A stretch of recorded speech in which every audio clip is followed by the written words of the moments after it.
ल फेरि पनि गोलभेडाको भिडियो आइसक्यो गाइजहरू। पहिलो भिडियो युट्युबमा धेरै सर्वाधिक रुचाइएकोमा यो दोस्रो भिडियो आयो गोलभेडाको। ठ्याक्कै कृषिमा लगानी गरौँ, झ्याम कृषिमा लगानी गरौँ, कृषक बनौँ, स्वदेशी उत्पादन खाउँ न त। ल कस्तो हुँदो रहेछ। यस्तो छ हाम्रो अहिलेको लागि गोलभेडा चाहिँ हाम्रो होइन।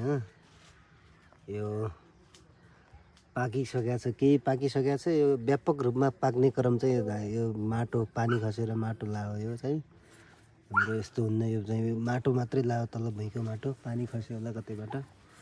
खासमा अहिले माथिको फल्यो भने यो फल्दाखेरि चाहिँ दामी हुन्छ क्या। यो गोलभेडा फल्दाखेरि माथिको, किनकि माटो माथि आउनु पाउनु रहेछ। यो यस्तो देखिन्छ यो भिडियो मात्रै, यसलाई पुछेपछि सफा हुन्छ। फेरि जान्छ पुस्न मिल्छ। यति ठुलो गोलभेडा फल्दैछ नेपालमै। हामी इन्डियन गोलभेडा मात्रै हामी ठुलो भन्छौँ, राम्रो भन्छौँ। इन्डियन गोलभेडा यो नेपालमै उत्पादन भएको, यहीँ उत्पादन भएको चाहिँ राम्रो होइन भन्ने हाम्रो मानसिकता छ गाइजहरू, होइन दाजुभाइ दिदीबहिनीहरू।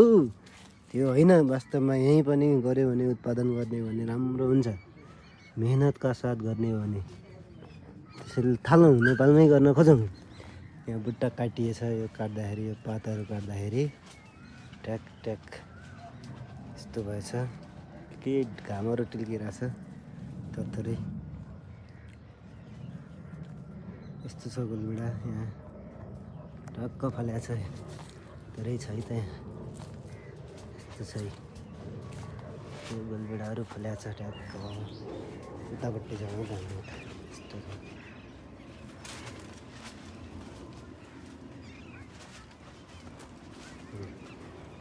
गएर यस्तो छ यहाँ।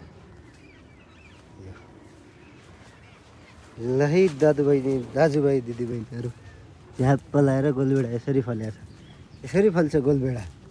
हाम्रो टमाटर फल्छ यसरी। यो हेर्नु न, यो यति ठुलो छ। यो हेर्नुहोस्, यति ठुलो दाना छ। यो लगभग 200 ग्राम जति छ एउटा। भनेपछि यति ठुलो उत्पादन यहीँ हुन्छ। यसलाई अझ राम्ररी गर्ने भने त धेरै राम्रो हुन्छ होला। यदि कोही यो बाली विज्ञानप्रति कोही स्टुडेन्ट अथवा कोही त्योप्रति ज्ञान भएको मान्छे हुनुहुन्छ भने यसलाई संरक्षण कसरी गर्ने, अब कस्तो तरिकाले, कस्तो आइडियाले, आधुनिकीकरणदेखि लिएर संरक्षण, बिउ बिजनदेखि लिएर, जलदेखि लिएर, मलदेखि लिएर, माटो कस्तो के, हरेक कुराहरू केही ज्ञान छ भने भनिदिनु होला कमेन्टमा प्लिज।